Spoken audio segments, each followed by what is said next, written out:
च्या सुरुवातीलाच एक महत्त्वाची बातमी समोर येते। पक्ष वाढवणाऱ्या नेत्यांना बाहेर काढलं, जनता त्यांना धक्का देणार। एकनाथ शिंदेंनी उद्धव ठाकरेंवर हा निशाणा साधलाय। तर मी धक्का पुरुष आहे, कोण किती धक्के देतंय ते बघूया। मात्र त्यांना असा धक्का देणार की पुन्हा दिसणार नाहीत असं उद्धव ठाकरेंनी म्हटलं होतं। उद्धव ठाकरेंनी शिंदेंच्या शिवसेनेवर हा हल्लाबोल केला होता आणि त्यानंतर आता एकनाथ शिंदेंनी हे प्रत्युत्तर दिलं। जपानमध्ये एखाद्या दिवशी धक्का बसला नाही तर लोक आश्चर्य घेतात। रोज उद्धव ठाकरेला धक्के मला तर धक्का पुरुष असे किती कोण धक्के देतात ते बघूया। आता काय द्यायचं नाही धक्का ज्यावेळेला द्यायचं तेव्हा असं देऊ की पुन्हा हे दिसतात। काही लोक म्हणाले धक्का पुरुष झाले।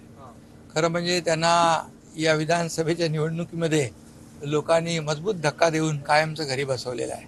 खरं म्हणजे बाळासाहेबांच्या विचाराला धक्का देणारे आणि बाळासाहेबांचा विचार सोडणारे, किंबहुना पक्षातल्या चांगल्या लोकांना, त्यांची नावं मी घ्यायला गेलो तर खूप वेळ लागेल, पण जे चांगलं काम करणारे, पक्ष वाढवणारे लोक, त्यांना धक्का मारून बाहेर काढणारे जे पक्षाचे नेते आहेत, त्यांना जनता धक्का दिल्याशिवाय राहणार नाही। त्यामुळे शिवसैनिक आमच्या सोबत येतात।